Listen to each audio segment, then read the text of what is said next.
So what I want to talk about here is some stuff related to the latex free work on the galley module, or at least that's where it fits in at present. There are lots of things we could say about galleys. We were talking about them last night as part of our sort of team discussions. I'm going to stay away from all of that. I think all the things that can go wrong.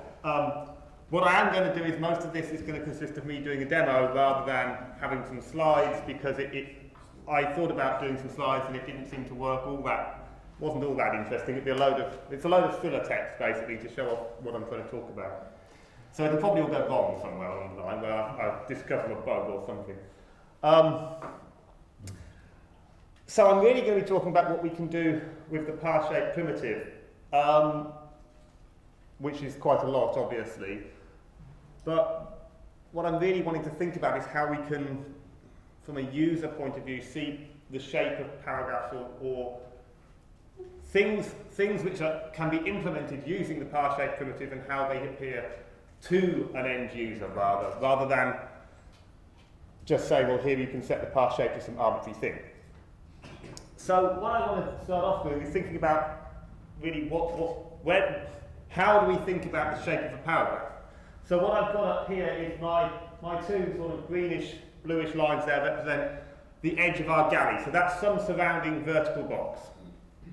And within that we've got some margin space, which is the white space between that and my sort of light grey box. And then the light grey box there represents what I'm going to call the paragraph shape. And I've just gone for square on there because I was drawing this up quite quickly and I couldn't be bothered to make something more complicated. But it could be more complicated, a more complicated container. And then inside that we put our lines of text, which I've just represented as the darker grey boxes.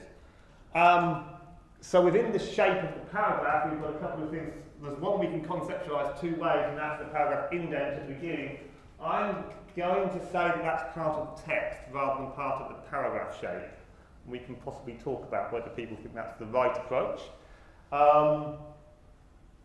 And then at the end of the paragraph, depending on how we're setting it, we will almost certainly have some white space because the last line won't be exactly flush with the rest. Although that can be adjusted. So in a square paragraph like this, the shape is actually pretty straightforward. See, it's a square box.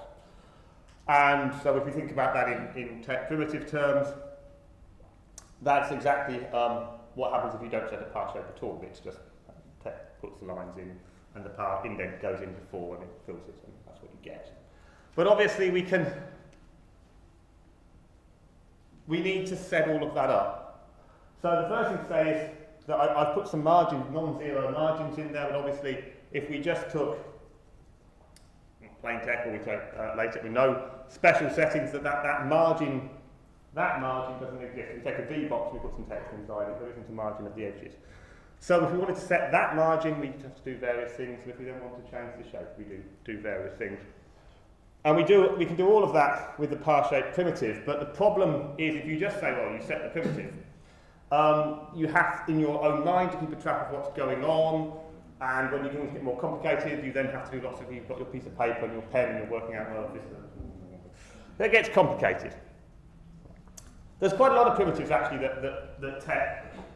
If you look, so I've taken this list from TEP by topic, so if you look at the chapter there that says about paragraph shape, these are the primitives that Victor decided are paragraph shape related. So we've got par indent, which I've already mentioned.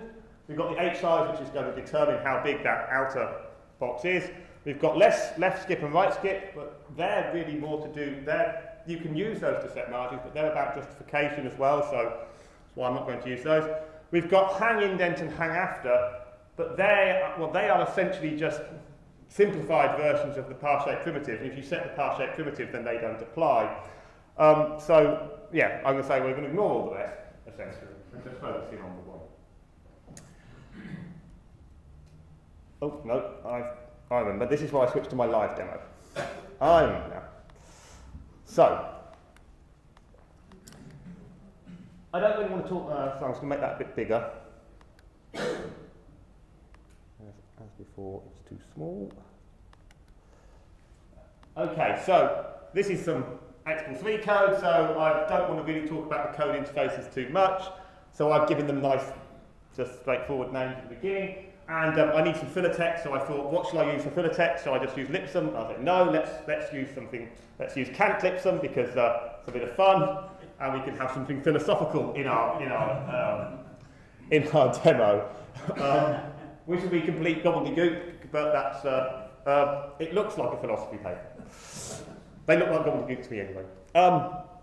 So what are the conceptualizations we can have of a paragraph shape? Or what conceptualizations we need, which we're going to use parshape for rather. So the first one is those margins. So I've just set up my demo. I'm just going to zoom this in a bit. Actually, is that going to work? Yeah, it should do. Yeah, we can just that's about the right size. So as I said, if we start off with no special setup, we've got essentially square boxes we're putting the text in, and currently the galley code, because I think this is my idea, doesn't set the par indent for the very first item in the galley if there isn't a heading or anything. That's not quite the same as you get if you just did this and you didn't load L3 galley, but that's a detail. So there's no margin set there, so everything's just going inside the horizontal size. So the first thing we might want to do is we might want to just set some margins. So I'm just going to put in some margins, and I'm going to say that side name.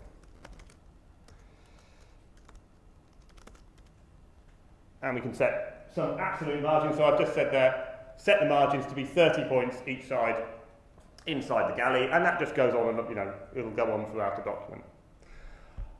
We can also think about wanting to set margins relative to the previous set of margins. So if I do that, well, what I'll do first of all. Yeah. So if we set absolute margins twice, obviously, unsurprisingly, they're the same as each other. But if I set a relative margin, there we are. We can say that they're relative. We can think about margins as being relative or absolute compared to the outer part of our galley. So that doesn't really. You wouldn't think of that necessarily as being related to paragraph shape because it's still a square box inside the galley. But if we're not changing H size here, if we're wanting to keep that outer box, let's imagine we had a background to it or something that would show up more regularly, then the way to do that is to set a parshape. The next kind of thing we could imagine wanting to do, so that's the sort of thing you might do if you wanted a quote or something. It's narrower, but it's still within the same outer galley. The next thing we might want to do is actually set a shape to the paragraph. So you see this in things like this. This is where hang after and hang indent are the simplifications for. I have to mind myself with the syntax for this because this is all really meant to be. This is all kind of stuff that we think of as design level. So normal left, not yet, but I remember. I remember now. Well, now I've looked at it. So currently, I'm going to set. Let's say we're going to have 2 normal lines, and then we're going to have a 30 point.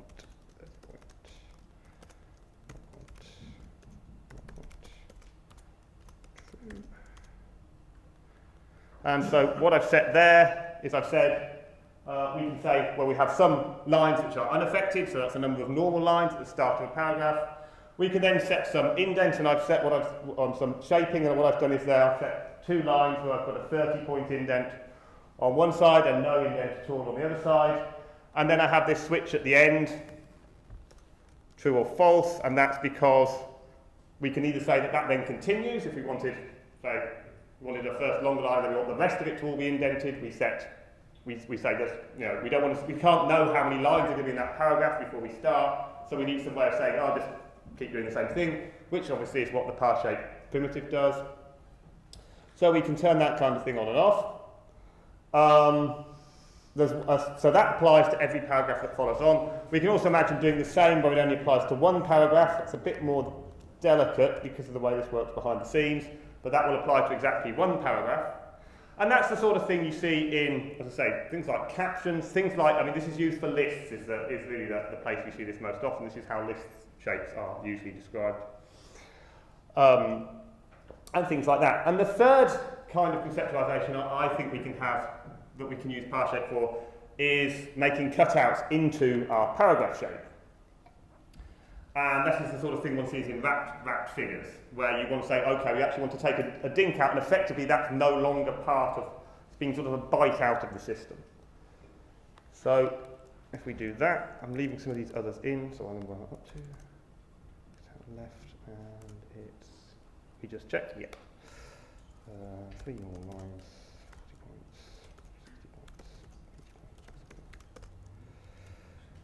60 points, 60 points. Oh, yes.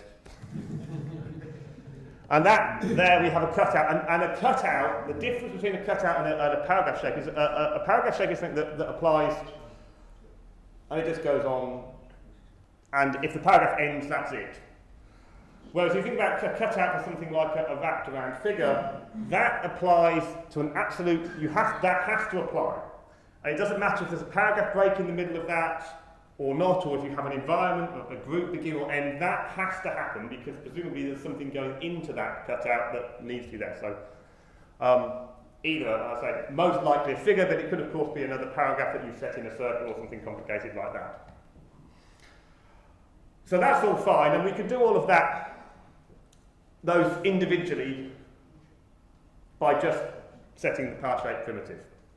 What would get more tricky is when you then want to do more than one of these things. Because then that's the bit where you then need your piece of paper and a pencil and you have to work out where you're up to. So what I've been really thinking about is if we can conceptualize them separately and we can give an interface to each one, we should be able to then have the code behind the scenes do all of those calculations. And at the interface level, it's not shown that they are all using the same primitive because most people don't care that that's how a list is implemented. You know, they don't even know that that's how it's implemented, let alone care. So this is where it's all going to break, probably. So we're going to set up a few things, and then we're going to hopefully have it work. So we'll first off by setting some margins.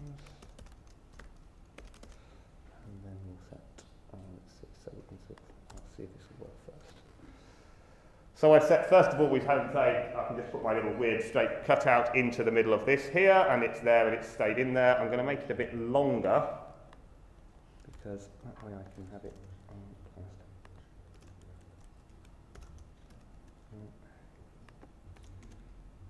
Yeah, and then I'm going to make it one of those lines. Nope. Trying to force it to go across the paragraph break. There we are. So that then goes across our paragraph break, and the code keeps a track of where we're up to. So because we can tech can tell us how many lines it's been typeset in a paragraph. So we can know that when we get to the end of this paragraph here, we have a couple of cutout lines we still need to implement, and we still need to add that onto our margins. I can then hopefully set a shape as well. I'm not going to, that's going to work as well.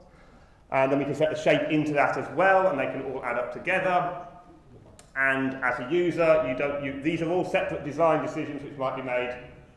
So, in the LaTeX terms, the margins and the paragraph shape are likely to be set by some kind of design level feature, whereas a cutout part is almost certain to be set up by a user with something like a wrapfig type environment.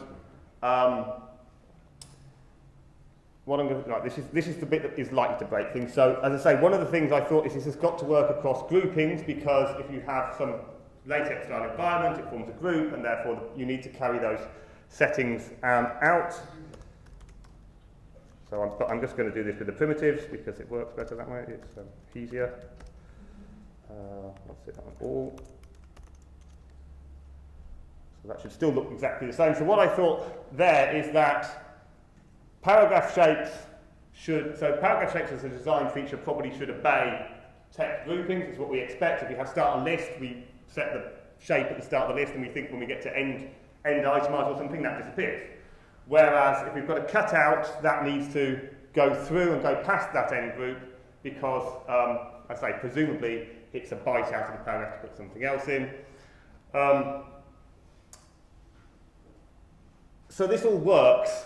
Provided you don't try to use any other structure, anything other than this, and that's the issue we have to address. But what I'm really just trying to do is think about how we conceptualise paragraph shape, think about how we conceptualise the design of paragraphs, and see how we can use the fact that we can put that into different data structures to make life easier for ourselves.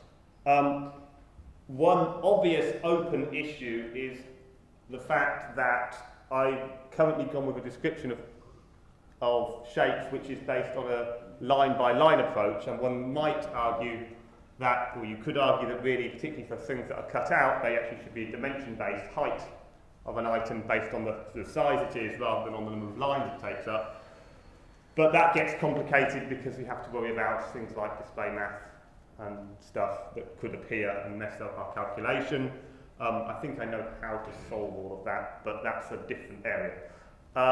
So that's essentially what I wanted to say. I did say this would be like to be a shorter talk. What I'm not sure is, have I missed other ways of looking at paragraph shape? Have I missed other ways of conceptualising things which can be applied with paragraph shape? There are some issues to do with how the galley works with global and local. That's probably one for the rest of the team to criticise me about. As I just said, do we want to think about numbers of lines, or do we want to think about distances in terms of, as a design, designers are more likely to tell you possibly in terms of length rather than in terms of numbers of lines. And there are lots of ways to get hold of me, some of which I've listed up there. People can find other ones to make suggestions or whatever. That's really what I wanted to say.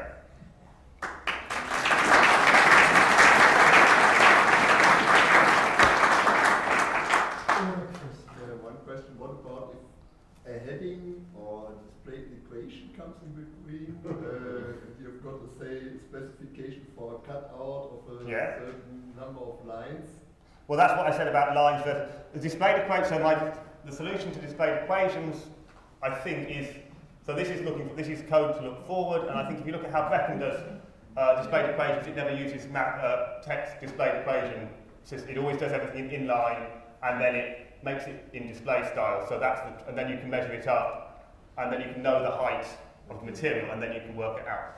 Exactly the same for headings, whatever. You need to. That's a question of that's not at this level. Here you're talking about like you need to feed back that information into how many lines have been set, rather than at this point. If you see what I mean, you need to control how you're describing how many lines have been set. Yeah, does that make sense? Boris?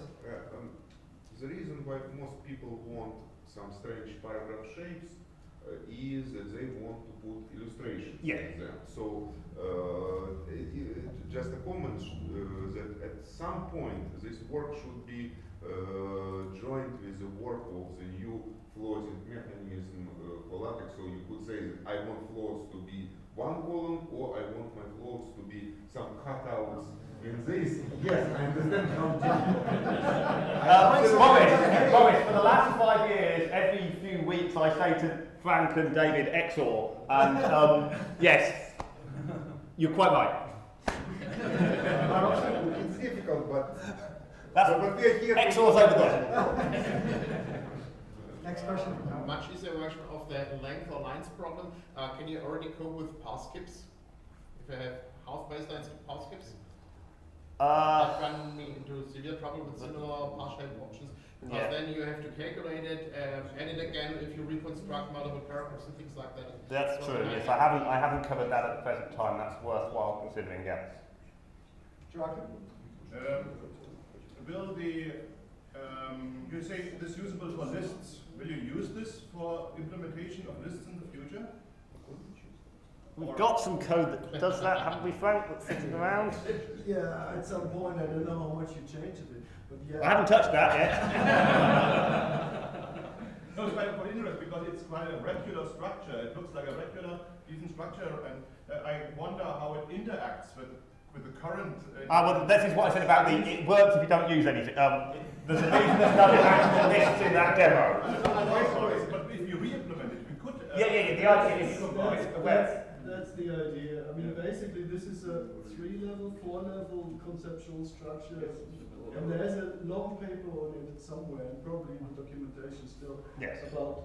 sort of how those different levels should interact with each other. The problem, of course, is if you provide those interfaces, you actually have to then ensure that they are always used. And this is precisely what it says. If you throw in a current list environment of LaTeX, which has a different model of how to film Galley, that is basically. That's why I asked if it would Yeah, be time that's to the re-implement idea. the current. It's basically, once you know this, as long as you use the mechanisms, it'll all work. But the point is, everything has to go via the new gallery, and that's Bruno's going to sort that out for us, aren't you? I think Barbara, did you have a question? Well, it was about interacting with lists, because this is something we get a lot when people want to cut things. Yeah, that's why I conceptualised it in that way. Theorems and equations Yeah. and itemized lists, Sorry, and it's a there's nightmare. one. Yeah. Yes. One more thing, if you use cutout left or cutout right, Yeah. I tend to want to place pictures that extend into the margin. So please ensure that margin things are moved out of the, there should be an option that says move margin things out of the cutout section. Right, yeah, Margin okay. next. I'd probably if you could send me a demo that Well, shows that. It's very simple. I mean, well, not the answer to it is simple, but conceptually you're talking about several streams, and Yes, I they know. need to interact. Yeah. That's the challenge. Boris? I forgot to ask this question, which is important for me. How stable is the interface? I'm not saying about internal code. Can I use this interface now in production, or do you? Well, the problem is to break anything else. Not many people have looked at, as I just said about lines versus distances and things. It really, I could do with the rest of the team to have a look at the interface and see what they think. At the current point in time, I would say no. Yeah. Okay. It is, if you're prepared to change that API in your production code at some point, it will not be sort of happening. We'll give So, notice. you will get ample notice if you do something else there, but it will, I mean, there are a lot of questions that are still sort of open once you get to the bigger, like this question of correlating stuff. The moment you really sort of build something like that, you probably have to change your API slightly to accommodate for making that work. So you did the left and right margin case, and now the remaining case is the center of the line case? Parshape does not. Parshape won't do that, that's the, yeah. And it's a very bad topographical. Is people do it, and I hate them for that. People will see left and right, and they'll want center. And Yeah, at least an okay. error message should come back saying not yet. Yeah, I mean, the left and right do, I didn't say that they do work, it's additive there, I should have said, but I haven't done centre because that's, yeah, rather That's tricky. Don Knud's Barbara? problem for a Saturday afternoon. We're come to send you real life examples of things that are wanted. I think we're very keen on use cases generally because we can sit and we can imagine various things, but you need to, what you really want is, obviously you see the code that people have used now, but really what you want is more like the design, if you see what I mean, we want something we can then look at and say, well, what did they want as a design description? Yeah? How would you want the use cases? To your personal email or LaTeX on L the list? on the list, the team, well, either the team list or LaTeX L list are probably the best, then we all see them. Do you want to address that? What's the best way to keep these use cases archived in some way so it's not just momentary? Archive or certainly LaTeX L. Yeah. If they come to me directly, I'll forward them on myself, but yeah. So everyone got that at the back? Use cases to LaTeX L? Yes. I think what's also needed is that you can move the cutout if it's at the page button, so that it goes to the next page. That you can say the cutout should be somewhere. That's a feedback to somewhere. Excel because obviously you don't, at this level, you don't know where the page break is. We have to think about that. That's quite tricky, but I see exactly what you mean. It's tricky, but Yeah. I think because the image. Yeah, no, I see exactly what you mean. We should just cut the image, it's modern. I mean, this is a little bit like the current discussion or the general discussion about tech is so monolithic and we should cut it down into single little libraries. The problem is most of the work of those single libraries would need to interact with each other. Otherwise, you get something really strange, and you can't actually use not many of those libraries on their own. So this is a nice example of where you suddenly have a big feedback loop where some completely other aspect of the system needs to get information before you can actually decide that's the right place to put the cutter. And so you can't make a galley and make your cutter, but afterwards cut the pages. No way. You have to sort of trial do something, and the moment you do cutouts, the trials become really complicated for the simple reason that your text length and everything is going to change, whether you have cutouts or not. So that's Barbara? well, NP complete.